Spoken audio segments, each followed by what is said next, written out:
again so much for coming, Johanna, and talking a little bit about your time in the program. Johanna is a political science student at Santa Clara, and she was here in DC last fall, the fall semester of 2023, working an internship with WSP.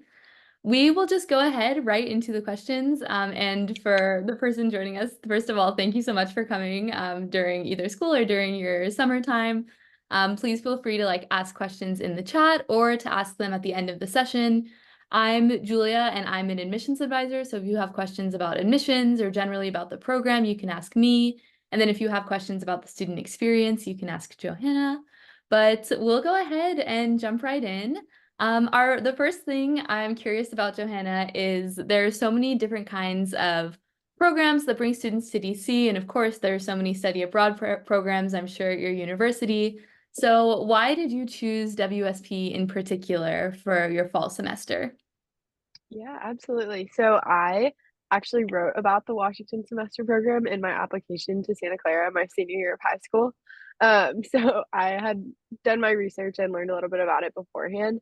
But the way that the program is structured, for me was what was going to work best with having classes in the day instead of at night. Um, that kind of structure helps me a lot in my day to day. It, especially in concert with an internship, kind of helps you get a balance of the two. Like, yes, I'm still a student, but I'm also getting a taste of the working world.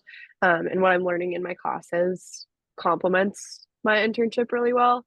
And American, obviously, I also applied there for undergrad. So, and had a great experience with the admissions team. And I did the summer scholars program when I was in high school as well, actually. So I had a pretty good relationship with a couple of people at American already and wanted to continue that through college. So yeah.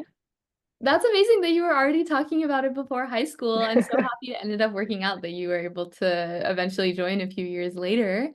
So as we all know, one of the big parts of the program is the internship that students work. Students in the fall and the spring work part-time internships while they're here, and we want them to work internships that they really enjoy and that'll be helpful for them in their future career. A big part of the program as well is working with our internship coaches prior to the start of the program to help secure your internship. And students get their internships in all kinds of ways, either through just applying traditionally to different sites, whether they have personal connections at different internship sites, cold emailing different organizations to see if they have openings. So could you tell us a little bit about your process of landing an internship at the House of Representatives and how that worked out for you? Yes, absolutely. So I utilized the WSP internship help quite rigorously. I had several meetings with Amy and a bunch of meetings with Karen over the summer, just finalizing things and getting a second look at a lot of my application materials. They were such a huge help in just organizing my search. They tell you that you should apply to like 50 of them, and that's definitely the truth. You never know kind of what's gonna stick, especially applying in DC. My experience was pretty unique in that I kind of knew what I was looking for prior to starting my search. I knew I wanted to work on the Hill. But that said, I don't have a lot of personal Hill connections. Like my family works in healthcare. Like we are not politics people. Um, so I actually got my internship by asking one of my friends that lives in the DC area whether they knew anyone who was working in the China space or whether they knew anyone who was working in the national security and defense space that was looking for interns. I don't know if the students know, but I interned for the Select Committee on China under Congressman Mike Gallagher. He's since retired, but that experience was just amazing. And I ended up getting the internship by being connected with their staff director. I just sent him an email. I was like, hello, my name's Johanna. Here's my resume, my cover letter, a writing sample, and it ended up working out. So I think that speaks to just the nature of DC in general. Fortune favors the bold. So if there's something that you're interested in, but you don't know if they're hiring interns or if you aren't sure kind of how to go about that process, do some LinkedIn searching, ask the people that you are connected with, if they know anyone working in a certain industry, or for, in this case, like a certain committee on the Hill, that kind of thing can be super helpful. Even if you think you're just kind of shooting blindly, it's always helpful to put yourself out there in that way. Yes, that definitely sounds like the kind of thing that our internship coaches probably drill into students' heads about being bold. And, worst case, if you email someone, the worst thing that can happen is that they can say no, but they also can keep you in mind later on. So it sounds like it really worked out for you. And good for you for sending a probably scary email to a very Thank you. important person. Yes. You were definitely working like a coveted internship. A lot of our students want to be on the Hill. I know this past semester we had about 10 students interning on Capitol Hill. I'm not sure how many there were in the fall, but it's usually a pretty big chunk of our participants going every year. So what did you do while you were working for this committee, and what did you learn in your time there? Absolutely. I will say that my experience working on the Hill was a little bit unorthodox insofar as I and my other fellow interns were the first interns for the committee ever. We were their Wow. inaugural class of interns because it's a select committee, it's not permanent on the Hill. Um, and prior to my intern class, they were just using interns from the chairman's personal office, and they would rotate in and out. I will say, again, my experience is very unique. I don't know that I can speak for all Hill internships, but I did a lot of work on the investigations that the select committee put out. I don't know if any of you follow the China space at all, but we released two investigations, one on a biolab in Reedley, California, and another on BlackRock and MSCI. I worked pretty heavily on those investigations. I also did a lot of policy brief writing, a lot of kind of general operations work as well, setting up for hearings, setting up for briefings, escorting members, things like that. I booked a lot of Codel flights. If you don't know what a Codel is, it's a congressional delegation. It's for official congressional travel, stuff like that. Obviously, there's a couple of kind of your standard intern tasks as well, like making the coffee in the morning, getting the newspapers, um, writing kind of, like I said, policy briefs, but event wise, like attending hearings, taking notes, and coming back and giving committee staff the information that you learned about. Um, but yeah, it was an incredible experience, and I feel really lucky to have been able to have such impactful mentors on committee staff. I actually have a job interview today that one of them had set up for me. So that's another one that I think is important to remember as well. And especially working on Capitol Hill, everyone there has been in your shoes at one point or another.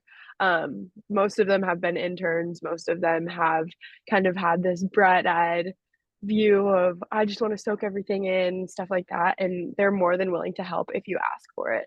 That was one of the best pieces of advice that I received actually on my first day. The first coffee chat I ever got in my internship is the operations director told me, he was like, we don't know what to help you with if you don't tell us and if you don't ask for it. So again, this idea of like fortune favoring the bold, especially on Capitol Hill, network your little butt off and make sure you make the most of those connections, because people really are willing to go the extra mile for you if you show them that you're willing to take that and run with it. Mhm. So yeah.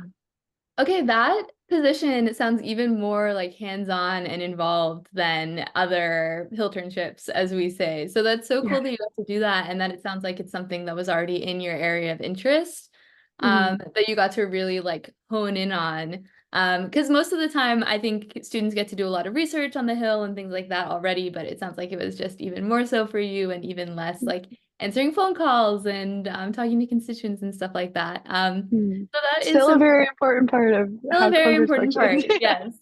But just a slightly different Hillturnship experience. Definitely. So it does seem like you were doing, I mean, you were in such like big DC spaces, like you were at the locus point of where our government works here in the city and in the country. So was there like a standout moment from a time in your internship or something that really stuck with you, that you're still kind of carrying with you today? Yes, absolutely. So, as I mentioned previously, I worked for the Select Committee on China, and obviously that's a huge foreign policy nexus. So there's two big moments that kind of stick out for me. In November, we hosted the Japanese embassy staff for a sushi and sake event in the capital. And just coming face, I'm also, I don't, sorry, this is kind of tangential, but my dad is from Taiwan and then my mom is a veteran. So that's kind of where my interests come in. But coming face to face with kind of my heritage, my dad was born in Japan. So coming face to face with my heritage and a lot of kind of how being able to see firsthand how the rest of the country looks at American leadership was enormously impactful for me. I got to sit and chat with a lot of their officials and have nice little conversations on the side with both members and their staff. And really sitting in that space where foreign policy and American policy intersect was quite honestly mind blowing and really just a reminder of why we do what we do, especially in the foreign policy space. So that was really, really an amazing moment for me. And being in the Capitol also, of course, is just kind of there's a gravitas to that environment that kind of just kind of gets you chest a little bit. But the second moment, I will say, at the end of my internship, we had a hearing on transnational repression. And I actually got to sit at the dais with the witnesses and I got to take notes and walk up to the chairman and pass him the schedule of or the run of show, as they say on the Hill. So yeah, that was another really cool moment. Those both sound so cool, especially I feel like with the first one, not only with your personal connection, but I feel like you just think of it all as kind of like a rat race, but the fact that you were able to Yeah, like meet people and kind of like form these connections sounds like kind of maybe a nice change of pace there. absolutely. Yeah. Thank you so much for sharing that. We're gonna pivot a little bit now. I also want to say, John, it's good to see you. I know you're like the only person here, so no worries if you have to dip out. Like, don't feel pressure. Um, but we're gonna switch to talking about the seminars, which are also a big part of the program in addition to the internship. Most students come to the program and take 2 seminars with WSP, and these are really hands-on classes where you're supposed to be kind of away from a traditional lecture in a classroom and out and about in DC or hearing from guest speakers who are relevant to the course topic that you're taking. So, Johanna, if you can remember, because I know it's been a little while, which seminars did you take, and how were they different from a normal class? What was a typical day like in a seminar here? Absolutely. I took the American politics class and the national security or international peace and security class. One of them was on Monday and the other was on Friday. And those classes were really awesome. My American politics class definitely had a heavy networking focus.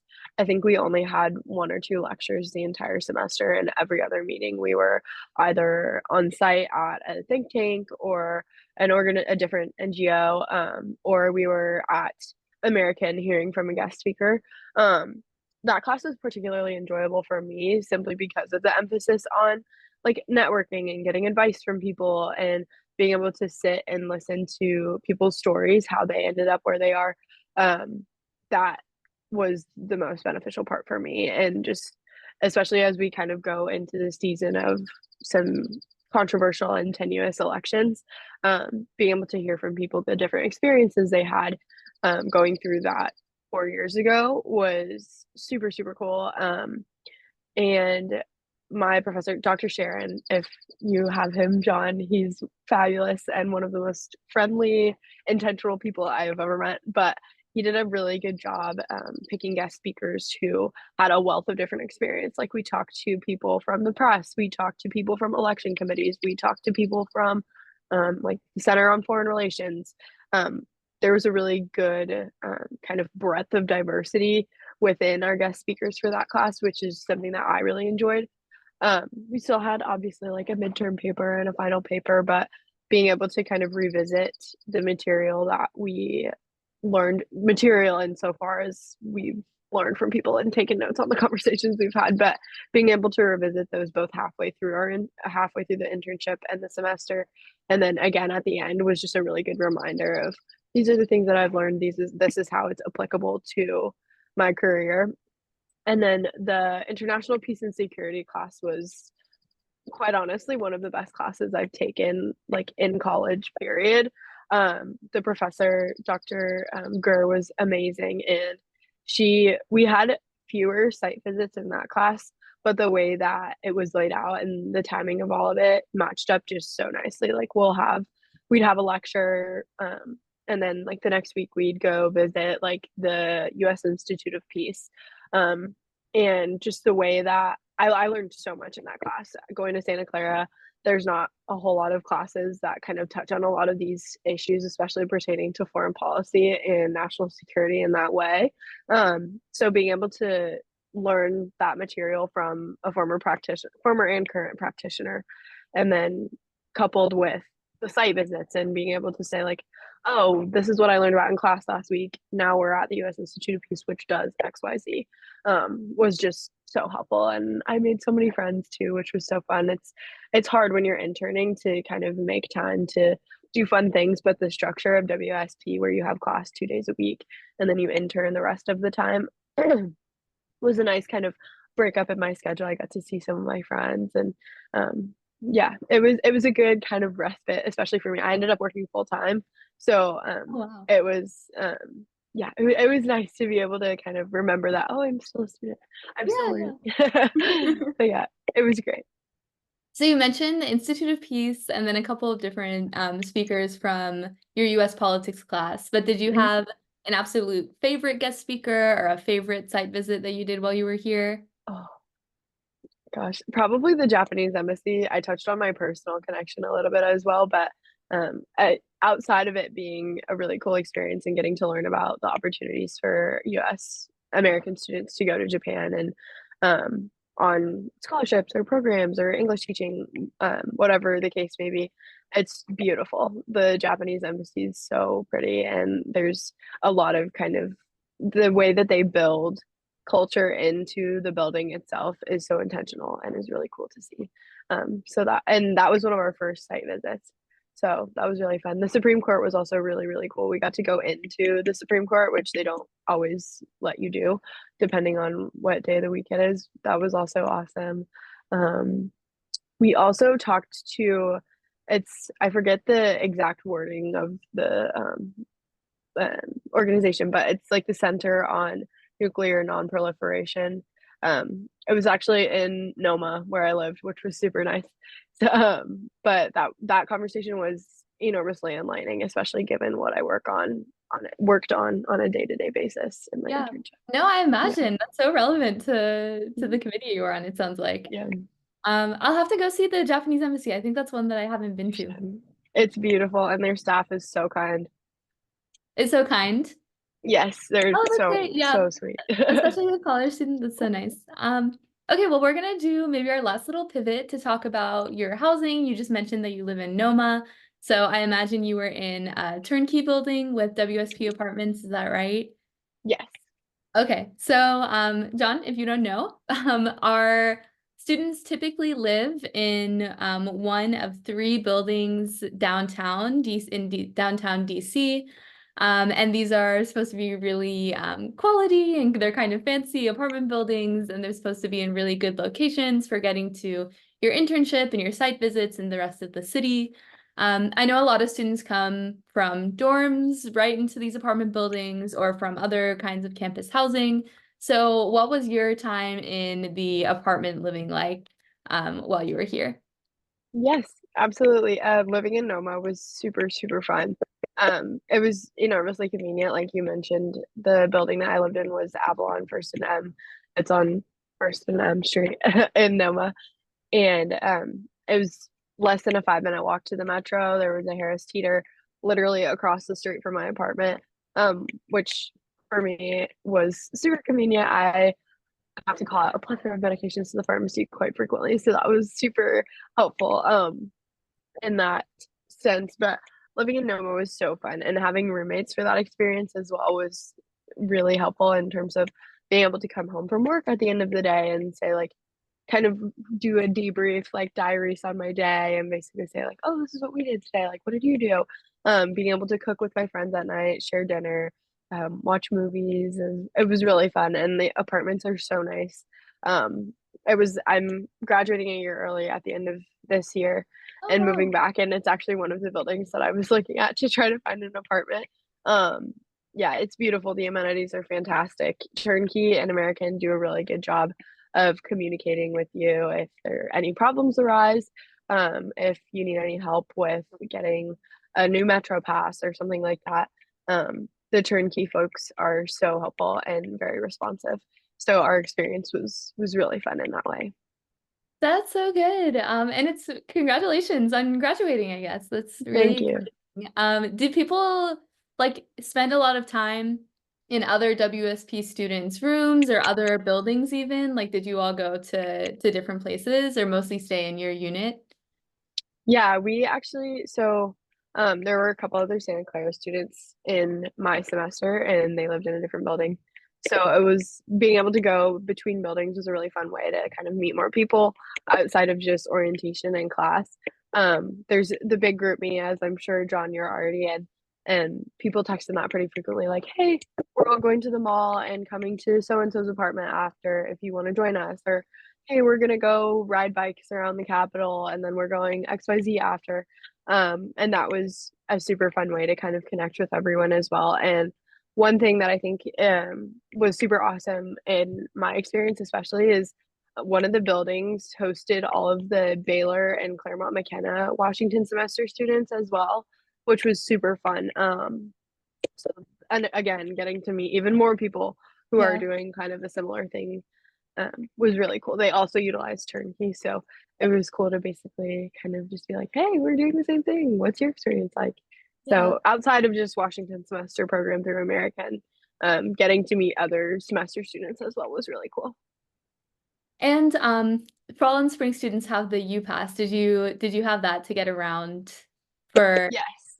okay, and that's if anyone doesn't know, it's like a heavily discounted Metro pass that you just buy at the beginning of the semester, and then you have unlimited metro and bus rides. So getting around in the fall and the spring is a lot cheaper So and a lot easy. easier. Yes. Yeah, than you normally have. Was there something on your DC bucket list before coming in that you were able to check off? I'm guessing there was a lot, but was there anything in particular? I love going to museums and I wanted to go back to Arlington National Cemetery. That was on the list of things that I wanted to do before I left. And I actually finally got around to it like 3 days before I left. And I was able to check that off. Um, Gosh, I did so many amazing things. I love DC. There's just so much about the city that's to love. And there's so many fun activities.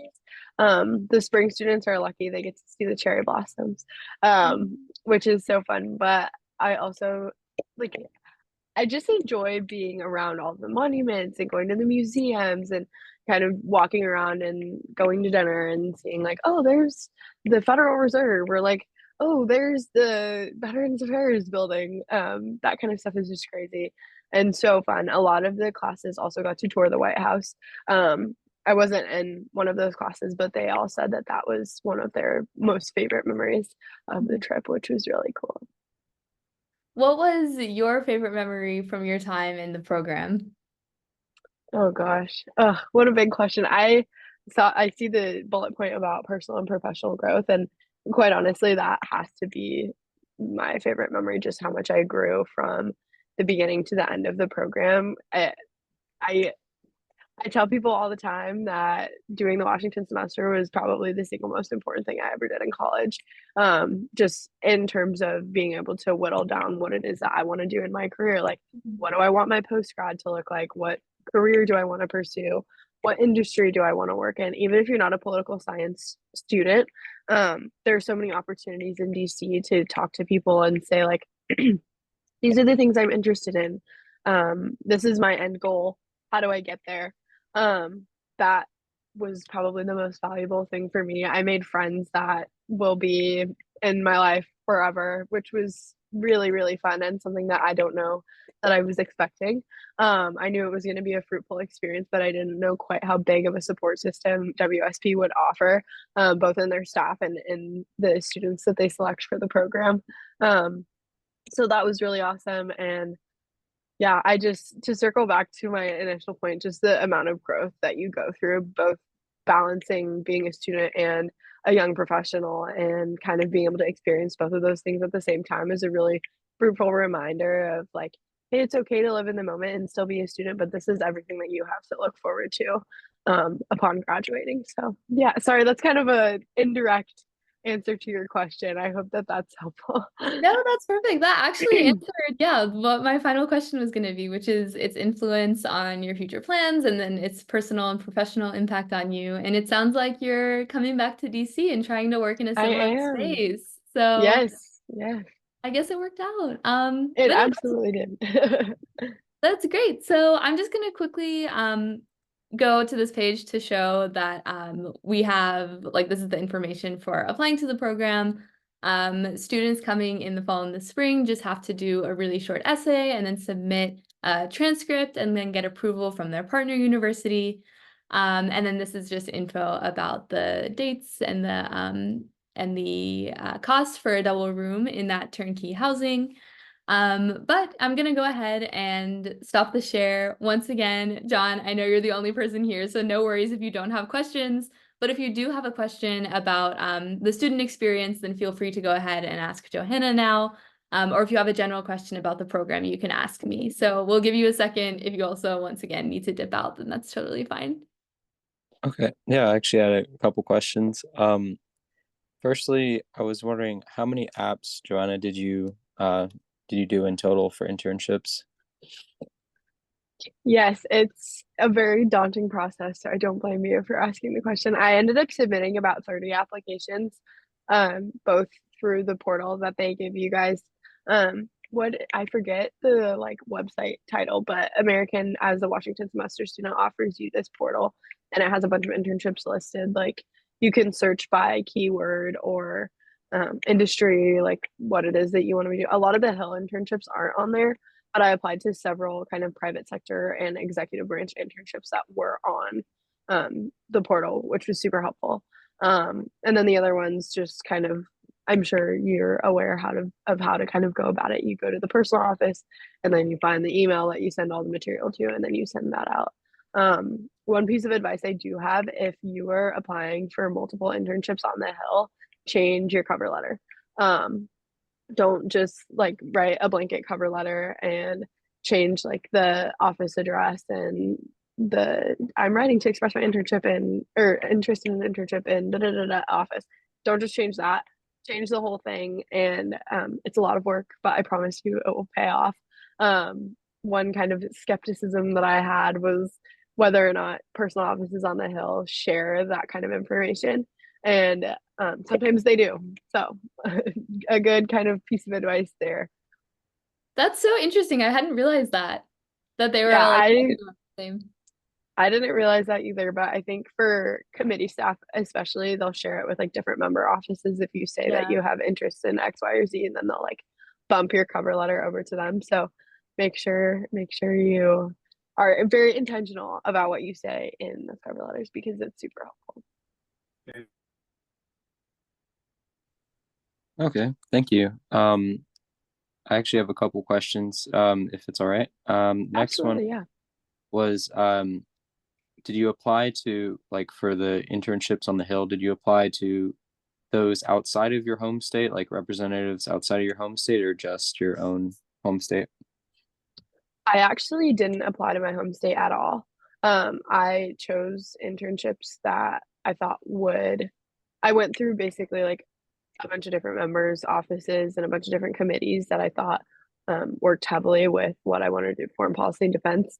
Um, so yeah, I didn't apply to either of my member offices, and Okay. I did get interviews at a lot of those other ones, despite the fact that I wasn't from their home state.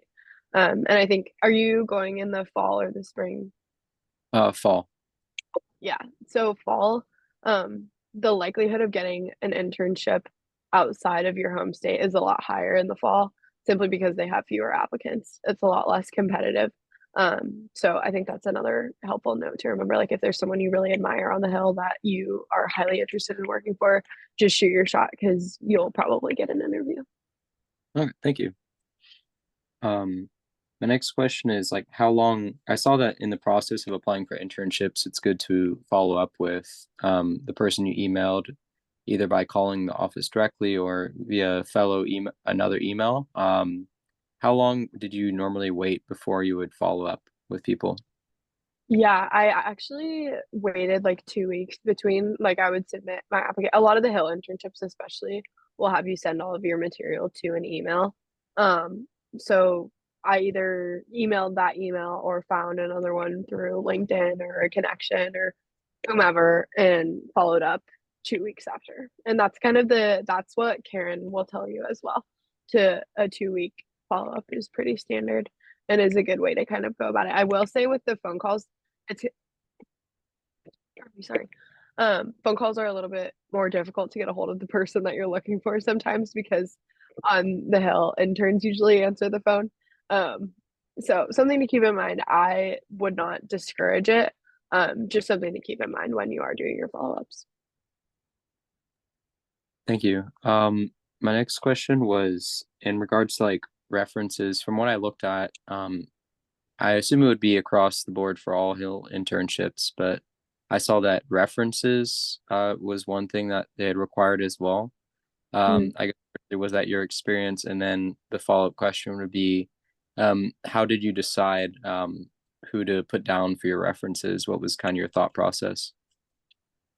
Absolutely. I am pretty involved at Santa Clara with a bunch of different kind of passion projects and also university kind of functioning. So when it came to choosing my references, that was quite honestly probably the easiest part of my application process, just in terms of my own involvement.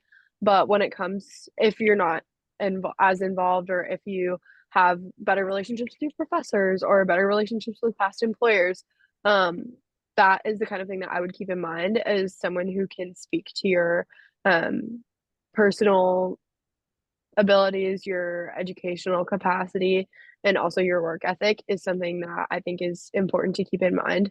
My internship actually called my one of my references, which I wasn't expecting to happen. That's probably kind of naive of me to think that they wouldn't contact my reference, but I submitted a letter of recommendation. Um, so that was another kind of thing that if you want to ask for a letter of recommendation, I don't think it would hurt. But if it's not explicitly asked for, then I would just provide references in that way. So, professor, someone who's watched you work on a certain project, or a past employer, something like that. I hope Hmm, that's helpful. no, thank you. And then just one last question was, in regards to like the Hill internships, was there any specific skills or abilities or experiences that you highlighted in both your resume and your cover letter? Absolutely. That's such a good question. I think is a question that people don't ask often enough. Especially on the Hill, things move so quickly and no day is the same. So I would advise you to highlight your ability to kind of balance multiple projects at the same time, quickly adaptable, really sorry. If you're a quick learner, emphasize that heavily. Because when you on your first day, they'll basically take you to get your ID and then you jump right into it, and all of a sudden you're like getting trained on all these things, and the next day they'll ask you to perform a task that they trained you on the day before. Um, so emphasizing adaptability, ability to learn quickly and effectively, and kind of ability to multitask in that way. Those are three skills that I think are especially important in most facets of life, but especially in working on the Hill. And then if in your cover letter, here's another small tip. Sorry if I'm taking up too much time, but in your cover letter, when you are kind of doing your bit about why you want to work on the Hill or for a personal office or for XYZ committee, um, emphasize your desire to kind of learn what you can from committee staff. As someone who came to the Hill with little to no knowledge of how things actually work there, that's something that they really like to see in their interns is their ability to and desire for networking and learning from staff, learning from experience, things like that. So maybe a sentence that you could include would be like, I would love to experience what it's like to work on the Hill in this capacity because I'm interested in this issue. I also look forward to meeting with committee staff and learning what I can from their experience, is something that I think would be helpful and valuable to add into a cover letter. Thank you. Of course. Okay, well, thank you both for coming and taking the time out of your Friday to do this, especially Johanna, since you're about to start final season. Thank you so much for volunteering for this, and John for Of course. asking questions. Apologies again for